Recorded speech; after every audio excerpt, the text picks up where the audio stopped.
Salut les amis, salut les petits lois. Dans cette vidéo, je vais vous donner les clés pour comprendre, évaluer et interpréter les données techniques dans un comparatif entre deux systèmes qui ont des avantages et des inconvénients. Alors la comparaison du système 2436 en la personne du D750 et le micro 4 tiers en la personne du Lumix GH5. Dans un second temps, je vous mettrai côte à côte des photos commençant à la pleine ouverture et incrémentées d'une valeur jusqu'à finir à F16 pour ne pas aller plus loin parce que ça n'a aucun intérêt. Faire des photos dans un trou de serrure, c'est pas vraiment génial. Certains seront peut-être surpris des conclusions de ce comparatif. Donc allez bien jusqu'au bout de la vidéo pour avoir mes conclusions. Dans un premier temps, voici donc les photos du protocole de prise de vue utilisé.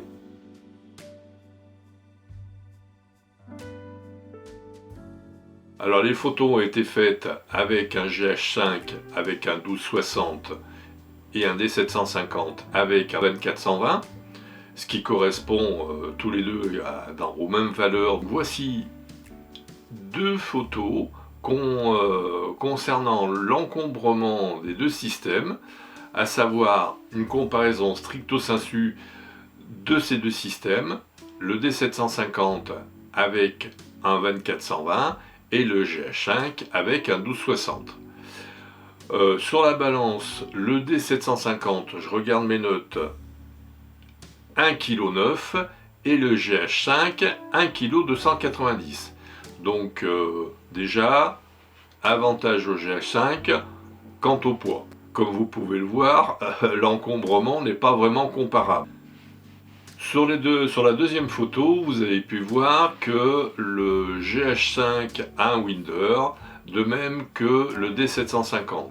Ils sont tous les deux équipés d'un zoom équivalent. Et sur mon protocole, les deux photos illustrant le protocole de prise de vue, vous avez deux lumières, vous avez un polystyrène blanc avec un carton blanc brillant qui reflétait la lumière de façon à bien éclairer ma scène et un polystyrène pour bien détacher les deux sujets. Avant que de passer les photos, je vous donne quelques chiffres. Le GH5 sur Amazon est à 1376 € et le D750 à 1250. Je vous mettrai les liens sous la vidéo, bien sûr, comme d'habitude. Les photos ont été faites avec le protocole suivant. Je pars de la pleine ouverture et je ferme d'une valeur de façon à voir la progression du bokeh.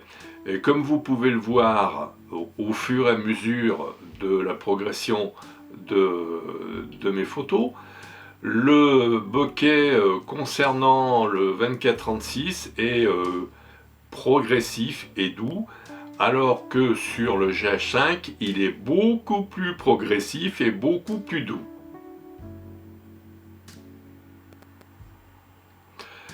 Comme vous avez pu le voir, la progression du bokeh sur les deux systèmes est relativement très doux, sachant que je suis à 20 cm du premier sujet et que le second sujet est à 20 cm du premier.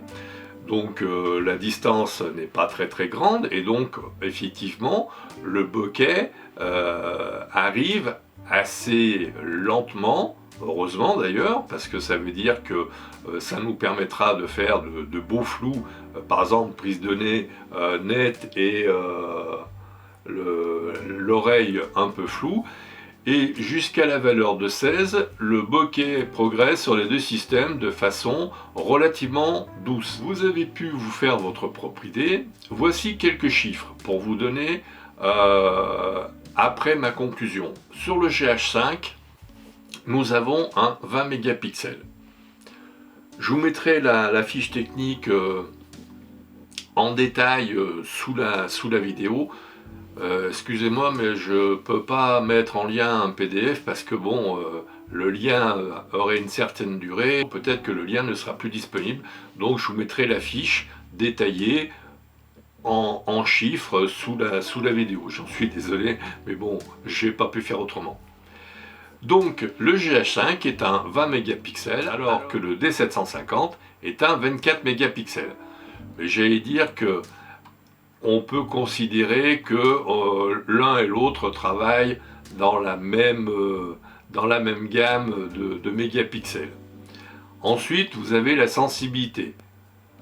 200 jusqu'à 12800 pour les deux systèmes. Un petit plus pour le GH5 qui est stabilisé 5 axes alors que le Nikon ne l'est pas. Les vitesses d'obturation. Les vitesses d'obturation, c'est le 4 millième pour le D750, le 8 millième pour le GH5, sachant que le GH5 peut aller jusqu'au 16 millième avec l'obturateur électronique qui est silencieux. Bon, alors je vous passe l'incrémentation entière de valeur pour les deux systèmes. Le flash. Le flash, la synchro flash est le 250e pour les deux systèmes.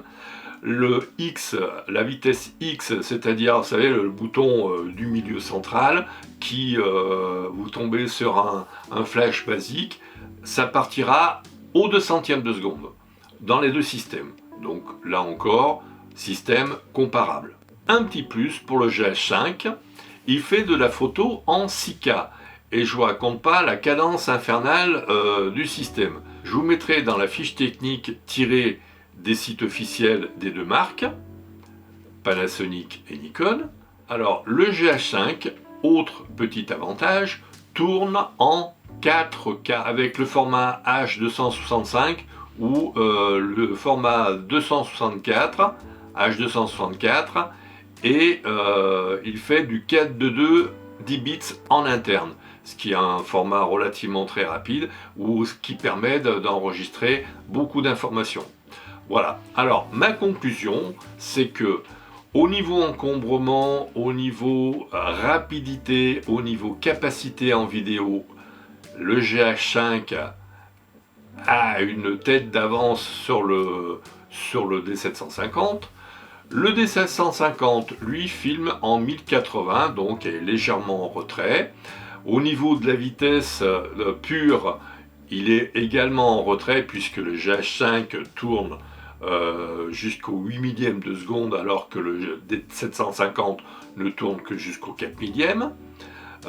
L'avantage est au plein format quant à la progressivité du bokeh.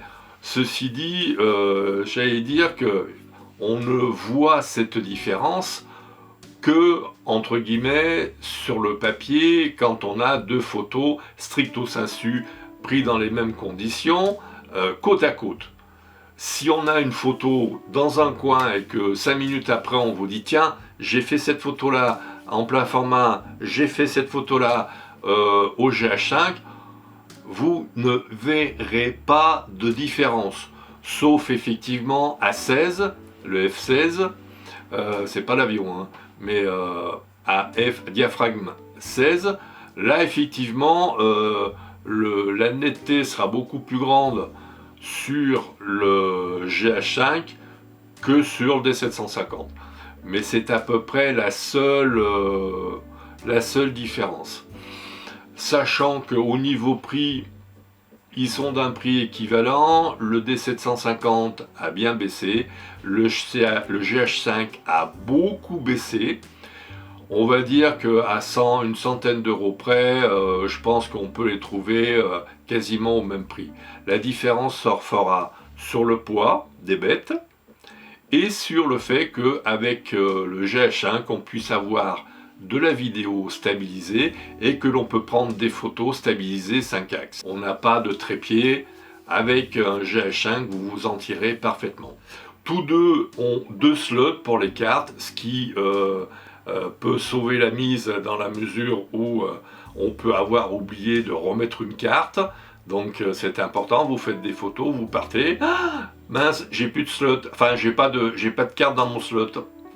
Alors que là, non, il y a toujours une carte, vous laissez toujours une carte en permanence, ce qui vous permettra de vous sauver la vie. Donc, léger avantage au GH5, puisque bon, au niveau mégapixels, on est dans la même cour. Au niveau capacité technique pure en vitesse d'obturation, c'est identique. Un léger plus pour le GH5 et gros plus pour le GH5 quant à la vidéo 4K. Maintenant, c'est à vous de voir si vous avez des sous et si pour un pouillem, vous préférez avoir une profondeur de champ qui soit beaucoup plus douce. À vous de voir. La conclusion ne saute pas aux yeux, à savoir que celui qui arrive en tête n'est pas nécessairement le plein format. Le plein format a l'avantage de la progressivité du bokeh, mais on va dire c'est bien à peu près tout. Dans la même gamme de prix, puisque le GH5 et le D750 sont quasiment au même prix, à 100-200 euros près, sachant que le GH5 tourne en 4K à 25 images secondes ou 30 images secondes, ça dépend des systèmes, si c'est américain ou européen. Le D750 tourne en 1080, le GH5 n'a pas de limitation quant à la tournée de la vidéo, sauf celle de la carte, alors que le D750 a une limitation. Donc, à vous de voir si vous êtes suffisamment pinailleur pour dire sur le D750, la progressivité est mieux, etc., etc. Sinon, à équipement équivalent, c'est-à-dire équipement, si vous avez le même objectif équivalent à un 24-36, vous pourrez comparer stricto sensu les deux photos. Alors si on veut pinailler, effectivement, si on met les photos côte à côte, il y aura des différences, c'est évident. Mais si on vous fait voir une photo faite au GH5 et puis le lendemain, une photo faite au D750, vous ne verrez pas de différence. Maintenant, à vous de voir ce qui vous plaît dans un système plutôt que dans un autre. Merci de votre écoute. Si vous avez aimé, likez, partagez, abonnez-vous, faites abonner. Et puis merci de votre écoute et puis à très vite dans une autre vidéo.